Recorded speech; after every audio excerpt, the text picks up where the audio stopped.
ဇလန်းဆက်ကြရအောင်ဗျာရှေ့ပိုင်းကိုမချိတ်မိမှဆိုလို့အတိုးချုပ်လေးအရင်ပြန်ပြောပြမယ်နော်မင်းမြတ်နဲ့နှင်းနူးတို့နှစ်ယောက်ဟာပကံကနေအင်းဝကိုအေယာဝတီမြစ်ကြောင်းအတိုင်းဆက်လီနဲ့ဆန်တက်လာကြတယ်။အင်းဝရောက်တော့တောအုပ်ထဲကဘုံကြီးကျောင်းပြက်ကြီးတစ်ခုရဲ့အောက်မှာရှိတဲ့ရှေးဟောင်းလှုပ်ဝက်စာကြီးတိုက်ကြီးတဲ့ကိုရောက်သွားကြတာပေါ့။အဲ့ဒီမှာတနိုင်ငံလုံးရဲ့ဂမီရအချက်ချာတွေကိုပြနေတဲ့ဖန်သားကြောက်တိုင်ကြီးရဲ့ပြီးတော့သူတို့ကိုစောင့်နေတဲ့အဖွဲ့အစည်းရဲ့ခေါင်းဆောင်ဆိုတဲ့ကြောက်စရာလူကြီးရဲ့နဲ့ထိတ်တိုက်တိုးကြတဲ့အထီးပေါ်ပြတဲ့အဲ့ဒီမြေအောက်ခမ်းမကြီးတဲကနေဇက်ရှိန်ကိုဆက်ကြတာပေါ့ခမားကဒီပစ္စည်းတွေကိုယူပြီးလောကကြီးကိုဖျက်ဆီးမလို့လားလို့မင်းမြတ်ကအတန်မာနဲ့မေးလိုက်တယ်လက်ထဲကပကံမြေကရခဲ့တဲ့ဂမီယာဓာယိုးကိုလည်းတင်းတင်းကြပ်ကြပ်စုပ်ကင်ထားလိုက်တယ်အဲ့ဒီလူကြီးကဟဟပပရေးလိုက်ပြီးဖျက်ဆီးတာမဟုတ်ဘူးလူငယ်လေးအစ်စ်ပြန်လဲတိဆောက်တာလို့ခေါ်တယ်လူသားတွေကသူတို့ဘာသာလွတ်လပ်ခွင့်ပေးထားရင်အချင်းချင်းတက်ဖြတ်ပြီးဖျက်ဆီးကြမှာပဲငါတို့အဖွဲ့အစည်းကဒီကမီရအစွမ်းတွေနဲ့သူတို့ရဲ့စိတ်တွေကိုထိန်းချုပ်ပြီးငြိမ်းချမ်းတဲ့ကဘာတစ်ကိုတိဆောက်မှာလို့ပြောလိုက်တယ်။နှင်းနုကရှေ့ကိုတလန်တိုးပြီးရှင်တို့ကကဲတင်ကျင်တာမဟုတ်ပါဘူး။လောကနီတီထဲမှာပညာရှိတွေစုံမထားတာရှိတယ်။အသစ္စာနောပိယံဝါကျန်နာဝိတတေပဏိတော်တဲ့လူယုံမာကချိုးသားတဲ့စကားကိုပြောပေမဲ့ပညာရှိတဲ့သူကမယုံကြည်ဘူးတဲ့။ရှင်တို့ရဲ့အကြံစီတွေဘလောက်ပဲလှပနေပါစေနောက်ွယ်မှာတော့ကိုကျိုးရှာဖို့ပဲဆိုတာကျမတို့သိတယ်လို့ရဲရဲဝံ့ဝံ့ပြန်ပြောလိုက်တယ်။နှင်းနုရဲ့စကားကြောင့်အဲ့ဒီလူကြီးရဲ့မျက်နှာကချက်ချင်းတင်းမာသွားတယ်။မင်းကတော်တော်စကားတတ်တဲ့မိန်းကလေးပဲဒါပေမဲ့ဒီမြေအောက်ခန်းထဲမှာစကလုံးတွေကဘာမှအသုံးမဝင်ဘူးလို့ပြောရင်းသူ့ရဲ့လက်ကိုအမှောင်ထဲဝေရမ်းလိုက်တယ်။အဲ့ဒီအချိန်မှာပဲအေးစိတ်နဲ့လေဆိုးကြီးတစ်ခုကခမ်းမဆောင်တဲကိုဝင်လာပြီးအမှောင်ရိပ်တွေထဲကနေကြီးမားတဲ့လင်းတို့အုပ်ကြီးလိုဒါမှမဟုတ်ဝိညာဉ်ဆိုးတွေလိုမဲမဲမောင်မောင်အရိပ်တွေကမင်းမြတ်တို့စီကိုတဝီဝီနဲ့ပြေးဝင်လာတော့တာပဲဗျာ။မင်းမြက်လည်းအချိန်ဆွဲမနေတော့ပဲလက်ထဲကဓားကိုအိမ်ထဲကနေဆွဲထုတ်လိုက်တဲ့ဓားသွားကအိမ်ထဲကထွက်လာတာနဲ့တပြိုင်နက်ရွှေရောင်အလင်းတန်းတွေဖြာထွက်လာပြီးတခန်းလုံးလင်းထိန်သွားတဲ့မင်းမြက်ကအဲ့ဒီဓားနဲ့ပြေးဝင်လာတဲ့အရိပ်မီးတွေကိုပိုင်းချလိုက်တာအရိပ်တွေကဓားနဲ့ထိတာနဲ့မီးလောင်သွားသလိုဖောင်းထနဲပေါက်ကွဲပြီးပျောက်ကွယ်သွားကြတယ်ဒါပေမဲ့အရိပ်တွေကတတုပ်ပြီးတတုပ်ဆက်တိုက်ထွက်လာနေတာဗျနှင်းနုကမင်းမြတ်အနောက်ကနေဝင်ကွယ်ရင်းခမ်းမဆောင်တဲ့ကဖန်သားကြောက်တိုင်ကြီးကိုအကဲခတ်နေတယ်ပြီးတော့ဘေးနားကဆင်တွေပေါ်မှာပြန့်ကျဲနေတဲ့ရှေးဟောင်းပေစာတွေကိုအမြန်ကောက်ကြည့်တယ်မင်းမြတ်ဒီလူသုံးနေတာတာမန်ပညာတွေမဟုတ်ဘူး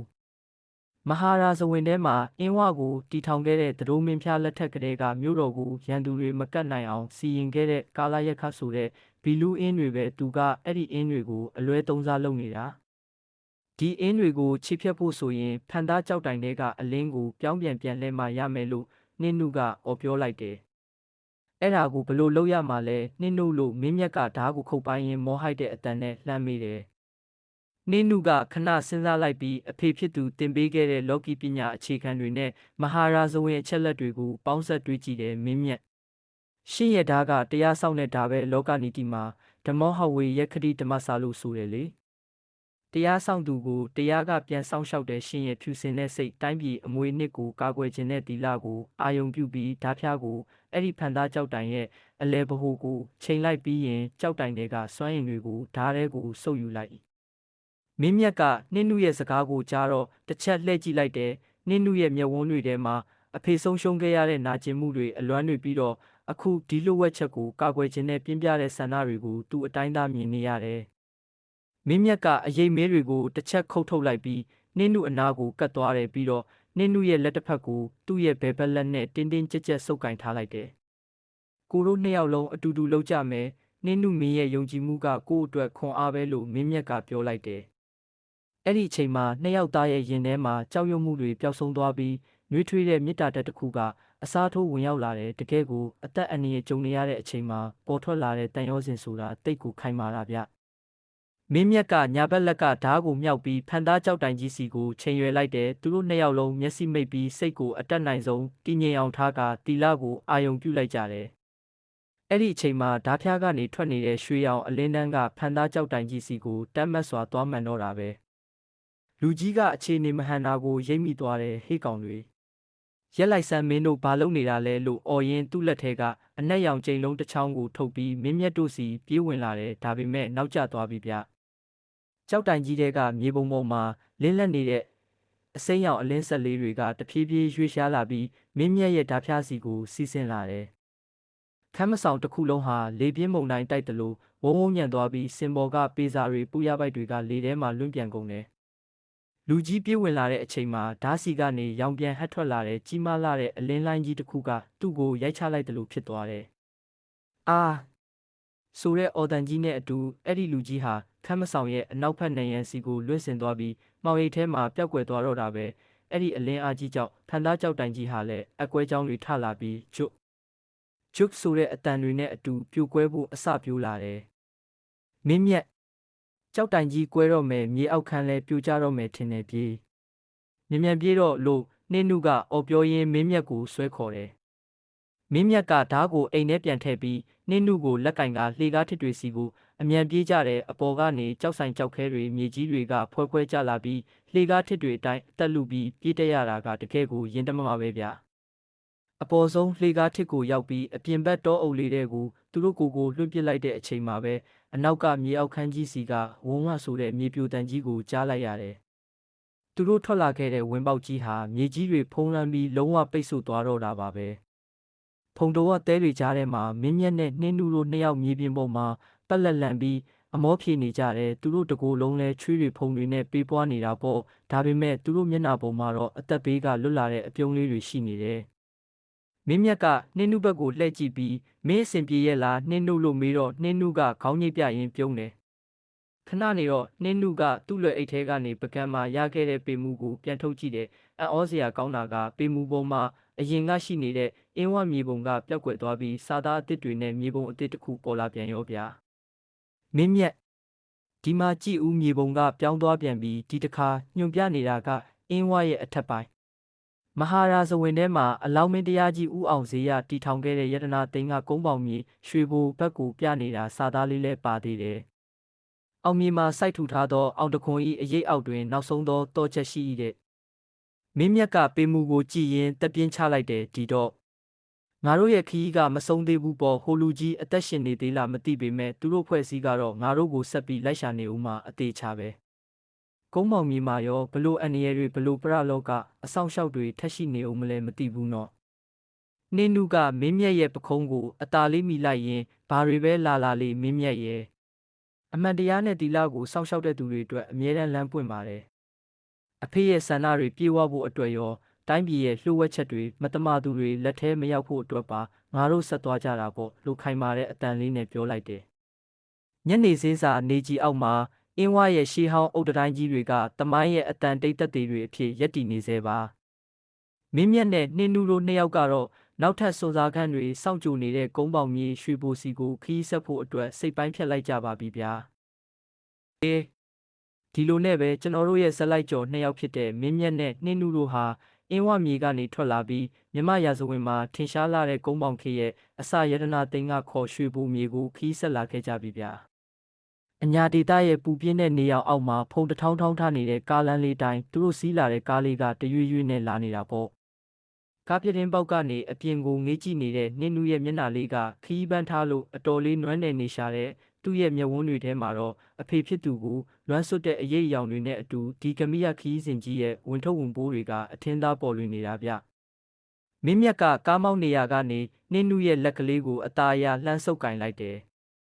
နှင်းနူပင်မနေပြီလားကိုတို့ခဏနားကြမလားလို့မင်းမြတ်ကဂယုတဆိုင်နဲ့မေးလိုက်တယ်နှင်းနုကပြုံးရောင်ရောင်လေးလှုပ်ရင်ခေါင်းခါပြတယ်မပင်ပန်းပါဘူးမင်းမြတ်ရဲ့ဒါပေမဲ့တခါတလေကြရင်လေဒီလှုပ်ဝက်ချက်တွေနောက်ကိုလိုက်နေရတာငါတို့နှစ်ယောက်အတွက်အရန်ကြီးမားလို့နေမလားလို့တွေးမိတယ်အဖေဆုံးပါသွားရတာလဲဒီလိုပရလောကနဲ့ကပိယကိစ္စတွေကြောင့်ပဲလေမင်းမြတ်တစ်ခုခုဖြစ်သွားမှာကိုငါတကယ်စိုးရိမ်တယ်လို့ပြောရင်းနှင်းနုမျက်ရည်ဝဲလာတယ်ဒါဟာတကယ်ကိုရင်တွင်းကလာတဲ့တန်ရောစင်စကားလေးပေါ့ဗျာမင်းမြတ်ကကားကိုလမ်းဘေးခဏရက်လိုက်ပြီးနှင်းနုကိုတေချာကြည့်လိုက်တယ်နှင်းနုမှတ်မိလားပကံမာတုံးကအဆောင်လျှောက်ကြီးပြောခဲ့တဲ့စကားငါတို့ရဲ့စိတ်ရင်းကဖြူစင်တဲ့တိုင်းပြည်ရဲ့အမွေနှစ်တွေမတမာသူတွေလက်ထဲမရောက်အောင်ကာကွယ်နေတာလေ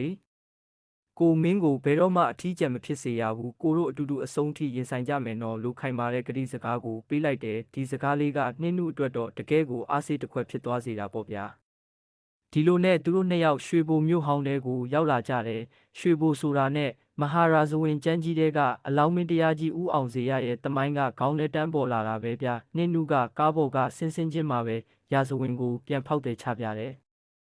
မင်းမြတ်ရွှေဘိုဆိုတာတာမန်မြေမဟုတ်ဘူးရာဇဝင်ထဲမှာအလောင်းမင်းတရားကြီးဟာရဲဘော်68ယောက်နဲ့စတင်ပြီးတိုင်းပြည်ကိုပြန်လည်စည်းရုံးခဲ့တာသူတို့စစ်ထွက်ခါနေတိုင်းအောင်မြင်နေတဲ့တလေးရှိတယ်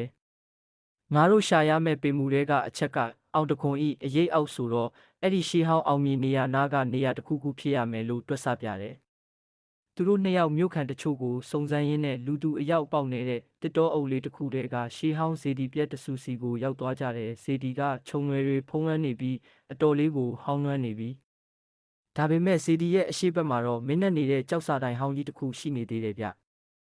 ကြောက်စာပေါ်မှာရေးထားတာကတာမန်စာတွေမဟုတ်ဘူးပဟေလီဆန်ဆန်စာသားတွေပြနှင်းနုကဖုံတွေကိုခါထုတ်ပြီးဖက်ကြည့်တယ်ပြီးတော့တပ်ပြင်းတစ်ချက်ချလိုက်ရင်မင်းမြတ်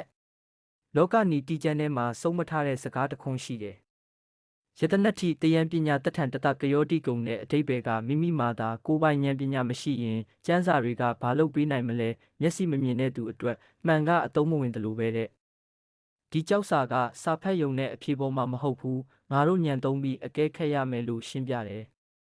မင်းမြတ်ကဇေဒီကိုတပတ်ပတ်ကြည့်လိုက်တယ်အချိန်ကနေဝင်ရီတရောအချိန်ဆိုတော့ဇေဒီရဲ့အရေးကမြေပြင်ပေါ်ကိုရှည်လျားစွာကျနေတယ်ထူးဆန်းတာကဇေဒီထီတော်ရဲ့အရေးကျနေတဲ့နေရာမှာတာမန်အရေးပုံစံမဟုတ်ပဲအကောက်ကွေးတွေနဲ့ငွေနဂါးရဲ့အရေးပုံစံမျိုးမြေပြင်ပေါ်မှာထင်ရှားစွာပေါ်နေတာကိုမင်းမြတ်သွားသတိထားမိလိုက်တယ်ဗျာနှင်းနုဟိုမှာကြည်စမ်းစေတီအရေးကနဂါးပုံစံဖြစ်နေတယ်ငါတို့ပကံမှာတွေ့ခဲ့တဲ့နဂါးဘက်ကြော်ကွင်းနဲ့ဆက်ဆက်နေတာတေချာပြီးလို့မင်းမြတ်ကအလောတကြီးလှမ်းခေါ်လိုက်တယ်သူတို့နှစ်ယောက်အဲ့ဒီငွေနဂါးရဲ့အရေးခက်ကြရောက်နေတဲ့နေရာကမြေကြီးကိုအသားအရာဖယ်ရှားကြည့်လိုက်တဲ့အခါမှာတော့အောက်မှာကြေးဝါနဲ့လှုပ်ထားတဲ့ကွင်းရက်တစ်ခုကိုသွားတွေ့တယ်အဲ့ဒီကွင်းရက်ကိုဆွဲဖွင့်လိုက်တာနဲ့အောက်ကိုဆင်းရတဲ့ကြောက်တွေကကျင်းချင်းလေးတစ်ခုပေါ်လာတော့တာပဲဗျာမြေအောက်ခန်းထဲကနေလှိုင်ကောင်းနှက်လိုတွေးနှက်လိုပြင်းရှာရှာအနံ့ကြီးတစ်ခုကဟုံးကနေထွက်လာတယ်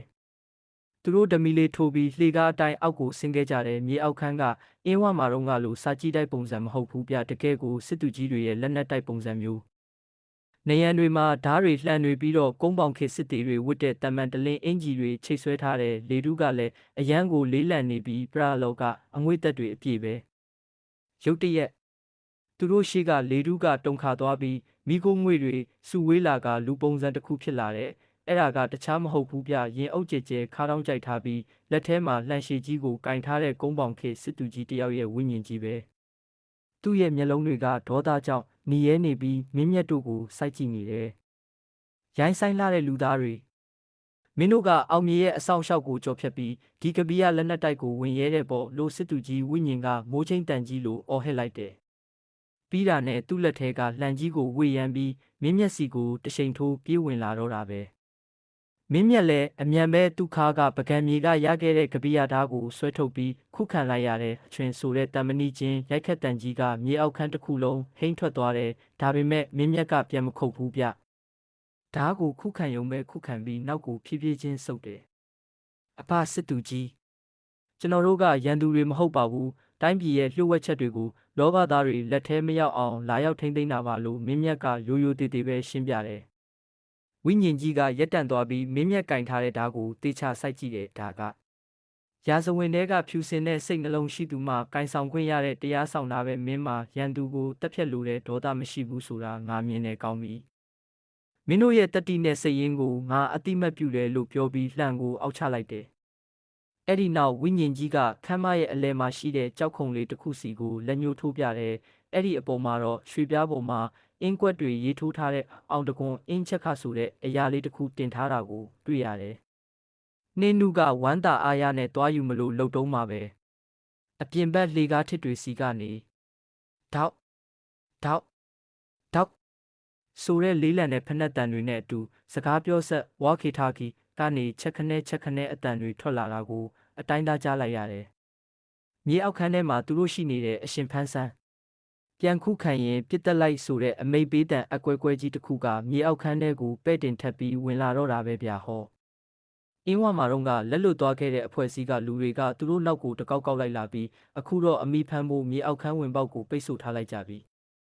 လေကားပေါ်ကနေဆင်းလာတဲ့ခြေတံပြင်းပြင်းတွေနဲ့အတူလက်နှိပ်တက်မီကနေထွက်လာတဲ့အလင်းတန်းစူးစူးတွေကမှောင်မဲနေတဲ့မြေအောက်ခန်းထဲကိုထိုးဖောက်ဝင်ရောက်လာပါပြီးဟိုဘက်ထောင်ကိုသွားကြည့်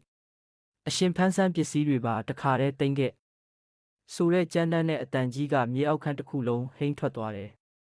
မင်းမြတ်ကအချိန်ဆွဲမနေတော့ပဲကြောက်ခုံပေါ်ကအောင်တကွန်အင်းချက်ရွှေပြားလေးကိုသူ့ရဲ့လွယ်အိတ်ထဲအမြန်ထိုးထည့်လိုက်တယ်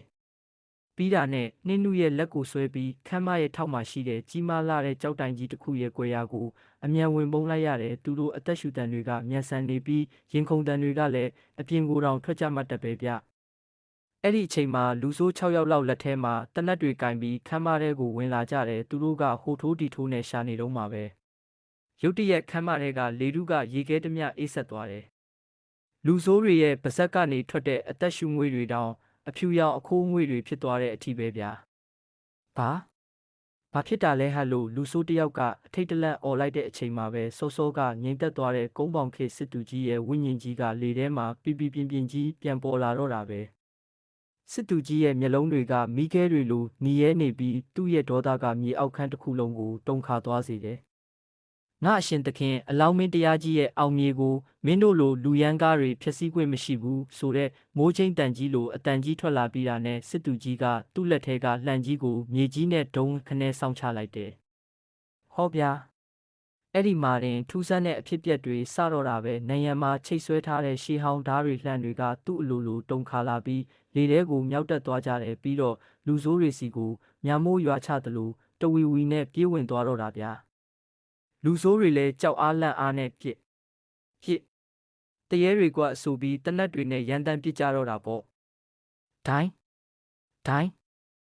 င်းဆိုတဲ့တနက်တန်တွေကပိတ်လောင်နေတဲ့မြေအောက်ခန်းထဲမှာနားကွဲမတက်ဆူညံသွားတဲ့ကြီးစံတွေကကြောက်နေရန်တွေကိုမှန်ပြီးကြောက်ဆကြောက်နှတွေလွင့်စင်ထွက်လာတယ်အဲ့ဒီလိုရန်တမ်းပစ်နေတဲ့အထဲကကြီးစံတတောင်းကကြောက်တိုင်ကိုမှန်ပြီးအရှိန်နဲ့ထွက်လာကမင်းမြက်ရဲ့ဘဲဘက်လက်မောင်းကိုရှက်မှန်သွားတယ်ဗျ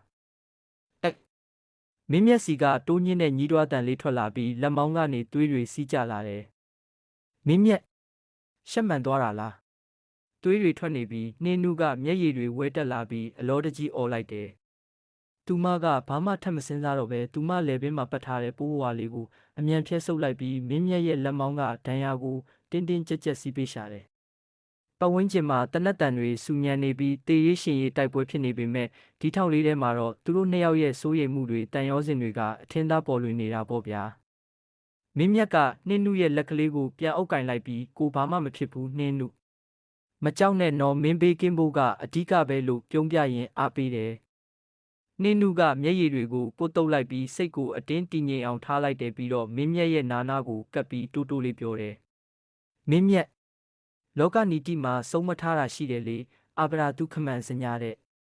့ဘေးအန္တရာယ်ကြုံလာတဲ့အခါမျိုးမှာလူတစ်ယောက်ရဲ့တတိနဲ့တီးခံနိုင်စွမ်းကိုသိရတာတဲ့ရှင်ကတကယ်ကိုတတိရှိတဲ့သူပါဟိုလူတွေအထိတ်တလန့်ဖြစ်ပြီးပယံပရာဖြစ်နေတော့ငါတို့ဒီကနေထွက်ပေါက်ရှာမှရမယ်အဲ့ဒီအချိန်မှာပဲအပြင်ဘက်ကလူဆိုးတွေဟာလေထဲမှာပြန်ဝဲနေတဲ့ဓားတွေလန့်တွေကိုမခုခံနိုင်တော့ပဲအော်ဟစ်ပြေးလွှားနေကြရပြီစစ်သူကြီးရဲ့ဝိညာဉ်ကမင်းမြတ်တို့ပုံနေတဲ့ကြောက်တိုင်စီကိုလှည့်ကြည့်ပြီးသူ့ရဲ့လက်ညှိုးနဲ့ခမ်းမရဲ့အနောက်ဘက်နိုင်ငံကကြီးမားတဲ့တမန်တလင်းအင်ဂျီကြီးချိတ်ထားတဲ့နေရာကိုညွှန်ပြတယ်။အဲ့ဒီအင်ဂျီရဲ့အနောက်မှာအလောင်းမင်းတရားကြီးလှုပ်ဝက်ဖောက်လုပ်ထားခဲ့တဲ့ဘီလူးပေါက်ဆိုတဲ့ထွက်ပေါက်ရှိတယ်။မင်းတို့အဲ့ဒီကနေမြ мян ထွက်သွားကြဒီကောင်းတွေကိုငါနဲ့ဒီအောင်မြေကအဆောင်ရှောက်တွေရှင်းလိုက်မယ်။ရာဇဝင်ရဲ့တော့ချက်ကိုတေချာဆောင်ရှောက်ပါလူငယ်လေးလို့စစ်သူကြီးကမှာကြားလိုက်တယ်။မင်းမြတ်ကစစ်သူကြီးကိုရိုးသေးသေးအယိုသေးပေးလိုက်ပြီးနှင်းနုရဲ့လက်ကိုဆွဲကအဲ့ဒီနေရန်စီကိုခါကိုင်းပြီးအမြန်ပြေးသွားကြတယ်။တမန်တလင်းအင်ဂျီကြီးကိုဖယ်လိုက်တဲ့အခါမှာတော့တကယ်ပဲဖုံတွေအလိမ့်လိမ့်ကပ်နေတဲ့ကြောက်တကားငယ်လေးတစ်ခုကိုတွေးလိုက်ရတယ်။မင်းမြတ်ကပကံကရခဲ့တဲ့ဂံဘီယာဓာယိုးကိုအသုံးပြုပြီးကြောက်တကားရဲ့ကန့်လန့်ဖြတ်မင်းတုပ်ကိုအာကုံဆွဲဖယ်လိုက်တယ်။ကြီးဆိုတဲ့အတန်ကြီးနဲ့အတူကြောက်တကားလေးပွင့်သွားတယ်သူတို့နှစ်ယောက်အဲ့ဒီလှုပ်ဝက်လိုင်ကောင်းလေးတွေကိုဝင်လိုက်တာနဲ့တပြိုင်နက်တည်းမှာပဲခမ်းမထဲမှာဝုန်းကနေပောက်ကွဲတန်ကြီးတစ်ခုကိုကြားလိုက်ရတယ်စစ်သူကြီးရဲ့ဝိညာဉ်ကသူ့ရဲ့ကြံရှိနေတဲ့ကပိယစွမ်းရည်တွေအကုန်ထုတ်သုံးပြီးမြေအောက်ခန်းရဲ့အဓိကထောက်တိုင်ကြီးကိုရိုက်ချိုးပစ်လိုက်တာဗျာအပေါ်ကကြောက်တုံးကြီးတွေပြိုကျလာပြီးလူဆိုးတွေရဲ့အော်တန်တွေနဲ့အတူမြေအောက်ခန်းဝင်ပေါက်ကြီးဟာလုံးဝပိတ်ဆို့သွားတော့တာပါပဲလိုင်ကောင်းထဲမှာတော့အမှောင်တိတိကျနေတာပဲမင်းမြတ်ကဓမီကိုဖွင့်လိုက်ပြီးနှင်းနုကိုဖေးမရင်ရှိကိုဆက်လျှောက်ခဲ့ကြတယ်လိုင်ကောင်းကတော်တော်လေးရှည်တယ်ဗျနာယီဝက်လောက်လျှောက်ပြီးတဲ့အခါမှာတော့ အပြင်ဘက်ကလေနုအေးလေးတွေတိုက်ခတ်လာတာကိုခံစားလိုက်ရတယ်နောက်ဆုံးတော့သူတို့ဟာနွယ်ပင်တွေခြုံပုတ်တွေဖုံးကွယ်နေတဲ့ကူပေါက်လေးတစ်ခုကနေအပြင်ဘက်ကိုရောက်လာကြပါပြီအပြင်ဘက်မှာကညစ်နက်နေပြီးလာရောင်ကမူးယစ်စရာကောင်းလောက်အောင်လင်းထိန်နေပြီးသူတို့ရောက်နေတာကရွှေဘိုမြို့ဟောင်းရဲ့အပြင်ဘက်တူးမြောင်းလေးတစ်ခုရဲ့ဘေးမှာဗျဘေးကင်းသွားပြီဆိုတာတေချာတော့မှနှစ်ယောက်သားမျက်ခင်းပြင်ပေါ်မှာပြစ်လဲပြီးအမောဖြေကြတော့တာပေါ့နင်းနုကအသက်ကိုဝါဝရှူလိုက်ပြီးမင်းမြက်ရဲ့လက်မောင်းကဒဏ်ရာကိုဓမီရောင်နဲ့တေချာကြည့်တယ်တွေးထွက်တာရက်သွားပေမဲ့တော်တော်လေးနာကျင်နေမှတေချာတဲ့မင်းမြက်အရန်နာနေလားဟင်ရှင့်ကိုကြည့်ရတာမျက်နှာလဲတိတ်မကောင်းဘူးလို့ဂယုတစိုက်နဲ့မေးရှာတယ်မင်းမြက်ကပြုံးပြီးနင်းနုရဲ့ပါပြင်ပေါ်ကဖုံတွေကိုသူ့လက်တစ်ဖက်နဲ့အตาရဖယ်ရှားပေးလိုက်တယ်မနာပါဘူးနင်းနုရဲ့မင်းသားဘာမှမဖြစ်ဘူးဆိုရင်ကိုကျင်တတ်ပါပြီးအခုလိုအနေရတွေကြားထဲမှာမင်းပါလာရတာကိုပဲကိုကအားနာနေတာနင်းနုကခေါင်းရမ်းလိုက်ပြီးငါတို့နှစ်ယောက်ကအတူတူဖြတ်တန်းမယ်လို့ဂတိပေးထားပြီးသားလေကဲလွဲအိတ်ထဲကဟိုရွှေပြားလေးကိုထုတ်ကြည့်ရအောင်အဲ့ဒီမှာဘာတွေရေးထားလဲဆိုတာသိရအောင်လို့ပြောလိုက်တယ်မင်းမြက်လဲလွဲအိတ်ထဲကအောင်တခွန်အင်းချက်ကိုထုတ်ယူလိုက်တယ်လာရောက်အောင်မှာရွှေပြားလေးကဝင်းလက်နေပြီးအပေါ်ကအင်းကွက်တွေနဲ့ရှေးဟောင်းစာသားတွေကထင်းနေတာပဲဗျနှင်းနုကစာသားတွေကိုတေချာစိုက်ကြည့်ပြီးဖတ်ကြည့်တယ်သူမရဲ့မျက်မှောင်တွေကုတ်သွားပြီးအံ့ဩသွားတဲ့ပုံစံပေါ်လာတယ်မင်းမြက်ဒီစာတွေကကုန်းပေါင်ခေတ်စာတွေတသက်မဟုတ်ဘူးမဟာရာဇဝင်တွေကခေတ်အဆက်ဆက်ကိုပေါင်းဆက်ထားတဲ့တင်ကေတတွေပြဒီမှာကြည့်နဂါးရဲ့ဦးကောင်းသည်ပကံတွင်တီဤကိုတဲ့သည်အင်းဝနှင့်ကုန်းပေါင်တွင်ရစ်ပတ်ဤအမိကားရေမြေဆုံးရာအောက်ရက်တွင်ရှိ၏တဲ့အောက်ရက်အဲ့ဒါဆိုငါတို့ရန်ကုန်ဘက်ဒါမှမဟုတ်ပင်လယ်ဝဘက်ကိုဆင်းရမှာလားလို့မင်းမြက်ကမေးလိုက်တယ်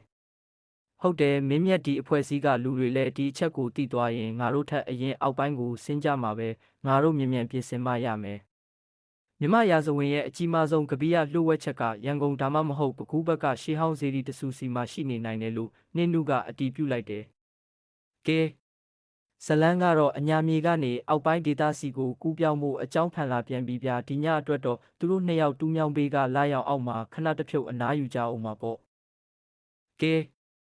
အညာမြေရွှေဘိုကနေထွက်လာခဲ့တဲ့ကျွန်တော်တို့ရဲ့မင်းမြက်နဲ့နှင်းနုတို့နှစ်ယောက်ဟာရက်အနှဲငယ်ကြာတဲ့အခါမှာတော့ကားတစ်ဆင့်ယထာတစ်ဆင့်နဲ့အောက်ပိုင်းရန်ကုန်မြို့ကြီးစီကိုဆိုက်မြန်းရောက်ရှိလာခဲ့ကြပြီဗျာအညာဒေသရဲ့ပူပြင်းခြောက်သွေးတဲ့လေတူးကနေရန်ကုန်ရဲ့စိုးထိုင်းထိုင်းနဲ့ငံကြီးပင်လယ်လေးအငွေ့အသက်ကိုပြောင်းလဲခံစားလိုက်ရတာပေါ့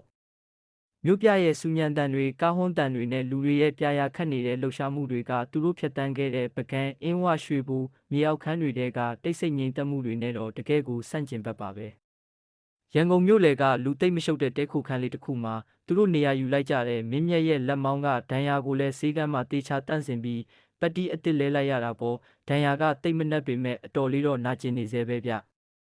ျအခန်းထဲရောက်တာနဲ့နှင်းနုကကတင်ပေးကစပွဲလေးပေါ်မှာရွှေဘိုကနေရလာတဲ့အောင်တကွန်အင်းချက်ရွှေပြားလေးကိုတင်လိုက်ပြီးလက်ဆွဲမိအိမ်လေးထုံးကအသေးချာပြန်လိလာနေပြန်တယ်သူမရဲ့မျက်နှာလေးကအလွန်ကိုအလေးနက်ဖြစ်နေပြီးတမိုင်းအချက်လက်တွေကိုခေါင်းထဲမှာအချိတ်ဆက်မိအောင်ကြိုးစားနေတာသိချပါတယ်မင်းမြက်ကရေချိုးအဝတ်စားလဲပြီးတာနဲ့နှင်းနုရဲ့ဘေးနားကခုံလေးမှာဝင်ထိုင်လိုက်တယ်ပြတင်းပေါက်အပြင်ဘက်ကနေရန်ကုန်မြို့ရဲ့ညဘက်မီးရောင်တွေကမှိန်ပြလေးလင်းနေတယ်နှင်းနုဘာတွေများထူးခြားတဲ့တဲလွန်စာတွေ့သေးလဲလို့မင်းမြက်ကခတ်တိုးတိုးမေးလိုက်တယ်နှင်းနုကရွှေပြားလေးပေါ်ကအင်းကွက်တွေကိုလက်ညှိုးလေးနဲ့အตาရထောက်ပြရင်းမင်းမြက်ဒီမှာကြည့်နဂါးရဲ့ခန္ဓာကိုယ်အကွေးကောက်တွေကမြန်မာနိုင်ငံရဲ့မြစ်ကြောင်းတွေနဲ့တစ်ထက်သေးကျနေတဲ့ခေါင်းပိုင်းကပကံကိုယ်တွေကအင်းဝနဲ့ကုန်းပေါင်အခုအမီးပိုင်းကအောက်ရက်ကိုညွန်ပြနေတယ်ဆိုတာလေငါတမိုင်းเจ้าတွေနဲ့ပြန်တိုက်ကြည့်နေတာရန်ကုန်ဆိုတာရှေးတုန်းကတကုံလို့ခေါ်တဲ့မွန်လူမျိုးတွေရဲ့နေရာလေးလေမဟာရာဇဝင်ထဲမှာဥက္ကလာပမင်းကြီးကစံတော်ရှိစုကိုပင့်ဆောင်လာတဲ့အချိန်တုန်းကအိန္ဒိယသမုဒ္ဒရာကနေဝင်လာပြီးစိုက်ကပ်ခဲ့တဲ့နေရာအခုဗိုလ်တထောင်စိတ်ကန်းဝင်းကျင်ဖြစ်ဖို့များတယ်မင်းမြက်ကစိတ်ဝင်တစားနဲ့ခေါင်းညိတ်ပြတယ်နှင်းနုကဆက်ပြီးရှင်းပြတယ်ဗိုလ်တထောင်ဆိုတဲ့နာမည်ကစံတော်တွေကိုကြိုးဆိုဖို့အဆောင်ရှောက်စစ်ဗိုလ်တထောင်နေရာယူခဲ့တဲ့နေရာမို့လို့တွင်ခဲ့တာလေအဲ့ဒီစစ်ဗိုလ်တထောင်ဆိုတာလူသားစစ်ဗိုလ်တွေတက်တက်မဟုတ်တော့ဘူးလို့ငါထင်တယ်ခမီးရအဆောင်ရှောက်တွေငကားတွေနဲ့တွေလည်းပါဝင်ခဲ့မှာပဲဒီရွှေပြားပေါ်ကစာသားကရေနှင့်မြေဆုံရာကြီးမြတ်သောအဆောင်ရှောက်တို့အိတ်ဆက်ရလို့ဆိုထားတယ်ဒါကြောင့်ငါတို့သွားရမယ့်နေရာကရန်ကုန်မြစ်ကမ်းဘေးကရှေးဟောင်းနေရာတစ်ခုခုဖြစ်ရမယ် ဒါဆိုငါတို့ဒီညပဲသွားကြမလားလို့မင်းမြတ်ကချက်ချင်းပဲမတ်တက်ရက်လိုက်တယ်သူ့ရဲ့စိတ်ထဲမှာဟိုဖွဲ့စည်းကလူတွေသူတို့ထက်အရင်ဦးသွားမှာကိုအရန်စိုးရိမ်နေတာဗျနှင်းနုကမင်းမြတ်ရဲ့လက်ကိုလှမ်းဆွဲလိုက်ပြီးနေဦးမင်းမြတ်လောကနီတိထဲမှာပညာရှိတွေကစုံမထားတယ်လေအနိတမကတန်ကမန်အနတ္ထယောပကပလိတဲ့စင်ကျင်တို့တရားမရှိပဲအလောတကြီးလုပ်တဲ့အလုပ်ဟာအကျိုးမဲ့ကိုဖြစ်စေတတ်တယ်တဲ့ငါတို့ရွှေဘုံမာတော့ကလည်းအလောတကြီးလုံးမိလို့ထောင်ချောက်ထဲပိတ်မိမလို့ဖြစ်ခဲ့ပြီးဒီတခါရန်ကုန်မှာကဟိုလူတွေရဲ့ခြေကုပ်စခန်းတွေအများကြီးရှိနိုင်တယ်ငါတို့သတိကြီးကြီးထားပြီးသွားမှဖြစ်မယ်လို့သတိပေးရှာတယ်မင်းမြတ်လည်းနှင်းနုစကားကြောင့်တက်ပြင်းချလိုက်ပြီးပြန်ထိုင်လိုက်တယ်မင်းပြောတာမှန်ပါတယ်ကိုကမင်းကိုထပ်ပြီးအနေရတဲ့မရောက်စေချင်လို့စိတ်လောသွားတာပါကဲဒါဆိုငါတို့ဘလို့အစီအစဉ်ဆွဲကြမလဲညတကောင်ရဲ့အချိန်ရောက်တော့ရန်ကုန်မြို့ကြီးကအတော်လေးတိတ်ဆိတ်သွားပြီဗျမြစ်ကမ်းဘေးတစ်လျှောက်မှာလေပြင်းတွေကတိုက်ခတ်နေပြီးရေလိုင်းပုတ်တန်တွေကမှောင်မဲနေတဲ့ညဉ့်ရံထဲမှာပဲ့တင်ထက်နေတယ်မင်းမြတ်နဲ့နှင်းနူးတို့နှစ်ယောက်ဟာအနက်ရောင်အဝတ်စားတွေဝတ်ဆင်ပြီးဘိုးတထောင်စိတ်ကမ်းဘက်ကလူသူကင်းမဲ့တဲ့ရှေးဟောင်းဂိုတောင်ဟောင်းကြီးတွေရှိတဲ့ဘက်ကိုတိတ်တဆိတ်ရောက်လာကြတယ်နှင်းနူးရဲ့တွက်ချက်မှုအရဒီဂိုတောင်တွေရဲ့အောက်ခြေမှာရှေးဟောင်းမုံခစ်ကအုတ်မြစ်တွေရေအောက်လိုင်ကောင်းတွေရှိနိုင်တယ်လို့ဆိုတာကိုဂိုတောင်ဟောင်းကြီးတစ်ခုရဲ့တန်တကားကြီးကိုမင်းမြတ်ကအตาအရာတွန်းဖွင့်လိုက်တဲ့ဆွေးမြေ့နေတဲ့ပဓာရီစီကနေကျွေးဆိုတဲ့အတန်ရှည်ကြီးထွက်လာတော့နှစ်ယောက်သားအသက်တောင်အောက်ထားလိုက်ရတယ်အထဲမှာကမှောက်မဲနေပြီးရေညှိနဲ့ချွေးနဲ့လိုအနက်တွေကဟုံးကနေထွက်လာတယ်မင်းမြတ်ကဓမီကိုအားနည်းဆုံးရှုပ်ဖွင့်ပြီးရှေ့ကနေဥဆောင်ဝင်သွားတယ်သူညာဘက်လက်ထဲမှာတော့ပကံကရခဲ့တဲ့ဂမီရဓာယုကိုအသင့်ကင်ထားတာပေါ့ဂိုတောင်ရဲ့အလယ်လောက်ကိုရောက်တော့ကျမ်းပြင်ပေါ်မှာထူးဆန်းတဲ့အရာတစ်ခုကိုတွားတွေ့တယ်တမန်တလင်းကျမ်းပြင်ကြီးကအလယ်မှာစဝိုင်းပုံစံကွဲအပ်နေပြီးအဲ့ဒီအကွဲကြောင်တွေကြားထဲကနေရေတွေစိမ့်ထွက်နေတာဗျရေတွေကတာမန်ရေတွေမဟုတ်ဘူးအစိမ်းရောင်အလင်းဖြော့ဖြော့လေးတွေတောက်ပနေတဲ့ရေတွေမင်းမြတ်ဒါကရေအောက်လိုင်ကောင်းကိုတွားတဲ့ဝင်ပေါက်ဖြစ်ရမယ်လို့နှင်းနုကတိုးတိုးလေးပြောရင်းစဝိုင်းပုံစံအကွဲကြောင်အလဲကိုတွားကြည့်တယ်အဲ့ဒီအလဲမှာရှေးဟောင်းအခရာတွေနဲ့ထွင်းထူထားတဲ့ကြောက်တုံးတုံးရှိနေတယ်နှင်းနုကကြောက်တုံးပေါ်ကစာတွေကိုဖတ်ဖို့ကြိုးစားနေတော့ရုတ်တရက်အပြင်ဘက်ကနေကားထိုးရက်တန်တွေလူတွေရဲ့ခြေတံတွေကိုကြားလိုက်ရတယ်ပြီးတော့တောက်ပတဲ့မီးမောင်းကြီးတွေကဂိုးတောင်အကွဲကြောင်းတွေကနေတဆင့်အထဲကိုထိုးဖောက်ဝင်ရောက်လာပါတော့တယ်ဟိတ်အထဲမှာလူရှိတယ်တွားကြည့်စမ်းဆိုတဲ့အော်တန်ကြီးနဲ့အတူလူဆိုးတွေဂိုးတောင်ထဲကိုပြေးဝင်လာကြတယ်ဒီတခါတော့ရွှေဘိုမာတုံးကလူမိုက်အဆင့်တွေမဟုတ်ဘူးဗျအနက်ရောင်ဝတ်စုံတွေဝတ်ထားပြီးမျက်နှာဖုံးတွေစွတ်ထားတဲ့လက်နက်အပြည့်အစုံကင်ဆောင်ထားတဲ့ကြေးစားလူသက်သမားတွေဆိုတာသိတာတယ်အဲ့ဒီလူတွေရဲ့အနောက်ကနေလှမ်းဝင်လာတဲ့သူကတော့အင်းဝမြေအောက်ခန်းမှာသူတို့နဲ့ထိတ်တိုက်တွေ့ခဲ့တဲ့ဟိုကြောက်စရာကောင်းတဲ့အဖွဲ့အစည်းကောင်းဆောင်လူကြီးပါပဲသူ့ရဲ့မျက်နှာကဒေါသကြောင့်အယုတ်ဆိုးအကြည့်တန်နေပြီးလက်ထဲမှာလည်းအနက်ရောင်ကျိန်လုံးကြီးကိုကင်ထားတယ်မင်းတို့နှစ်ယောက်ငါးလက်ကနေထပ်ပြီးလွတ်မဲ့ထင်နေတာလားရန်ကုန်မြေထိလာပြီးတေတွင်းတူးတာပဲလို့အဲ့ဒီလူကြီးကလှောင်ပြုံးပြုံးရင်းပြောလိုက်တယ်အခုချက်ချင်းမင်းတို့စီမှာပါလာတဲ့ပေမူရဲ့ရွှေပြားရဲ့ပြီးတော့ဟိုတရားဆောင်ဓာတ်ရဲ့ကိုငါစီပေးလိုက်စမ်းဒါဆိုမင်းတို့အသက်ကိုချမ်းသာပေးမယ်မင်းမြတ်ကနှင်းနုကိုသူ့ကြောနောက်မှာကွယ်ထားလိုက်ပြီးဓားကိုဆွဲထုတ်လိုက်တဲ့ဓားသွားစီကနေရွှေရောင်အလင်းတန်းတွေထွက်လာပေမဲ့ဒီတခါတော့ဟိုလူကြီးကမကြောက်တော့ဘူးဗျသူကရဲလိုက်ပြီးသူ့လက်ထဲကအနက်ရောင်ကျိန်လုံးကိုမြေကြီးနဲ့ဆောင်းလိုက်တယ်အဲ့ဒီအခါမှာဂိုတောင်ကျမ်းပြင်ကအစိမ်းရောင်ရေတွေကပုတ်ပွက်ဆူလာပြီးရေတွေထဲကနေမဲနဲ့တဲ့အရေးကြီးတွေအကောင်ထဲပေါ်လာတယ်ဒါဟာတာမန်ပရလောကသားတွေမဟုတ်ဘူးဗျဟိုလူကြီးကအောက်လန်းပညာနဲ့ဖန်ဆီးခိုင်းစေထားတဲ့ရေနေနာဘာဝဘီလူးတွေဖြစ်နေတယ်မင်းမြတ်သူကငါတို့ရှာနေတဲ့ရေနဲ့မြေစုံရာကအဆောင်လျှောက်စွမ်းအင်တွေကိုအောက်လန်းနီးနဲ့ပြောင်းပြန်လှည့်ပြီးသူ့ဘက်ပါအောင်လုပ်ထားတာရှင်သားနဲ့ဒီဘီလူးတွေကိုခုတ်လို့မရဘူးရေကိုခုတ်တယ်လို့ပဲပြန်ဆက်သွားမှလို့နှင်းနုကအလောတကြီးအော်ပြောတယ်တကယ်လဲဟုတ်တယ်ဗျမင်းမြတ်ကပြေးဝင်လာတဲ့အရေးမဲကြီးတစ်ခုကိုဓာတ်နဲ့ပိုင်းချလိုက်ပေမဲ့အရေးကြီးကရေကိုးရေငွေ့တွေလိုကွဲထွက်သွားပြီးမင်းမြတ်ရဲ့အနောက်မှာချက်ချင်းပြန်စုစည်းသွားကမင်းမြတ်ကိုဖမ်းချုပ်ဖို့ကြိုးစားတော့တာပဲလူဆိုးတွေကလည်းတနတ်တွေကိုချိန်ထားပြီးသူတို့နှစ်ယောက်လုံးလွတ်ပေါက်မရှိအောင်ဝိုင်းထားလိုက်ပြီးအခြေအနေကတကယ်ကိုအဆိုးရွားဆုံးအခြေအနေကိုရောက်သွားပြီဗျာရှေ့မှာကတနတ်တွေနဲ့လူဆိုးတွေဘေးပတ်လည်မှာကခုတ်လို့မရတဲ့ရေဘီလူအရိပ်မဲတွေအနောက်မှာကလမ်းပိတ်နေတဲ့နေရန်ကြီးမင်းမြတ်နဲ့နှင်းနူးတို့နှစ်ယောက်ဒီအကျက်တဲကနေဘလို့များရုံထွက်ကြမလဲနှင်းနူးရဲ့ဉာဏ်ပညာနဲ့မဟာရာဇဝင်တဲကဘလို့အချက်တွေကိုအသုံးချပြီးဒီရေအောက်လိုင်ကောင်းဝင်ပေါက်ကိုဖွင့်ကြမလဲဆိုတာကတော့ကဲ ဇလန်းလေးကတော့ရန်ကုန်မြစ်ကမ်းဘေးမှာတကယ့်ကိုအကျိတ်အနေဖြစ်နေပြီဗျာသူတို့နှစ်ယောက်ဘလို့လွတ်မြောက်မလဲဆိုတာဆက်ပြီးနားထောင်ကြည့်ကြမလားနောက်ထပ်အလှည့်ပြောင်းတွေကအများကြီးစောင့်ကြိုနေသေးတယ်နော်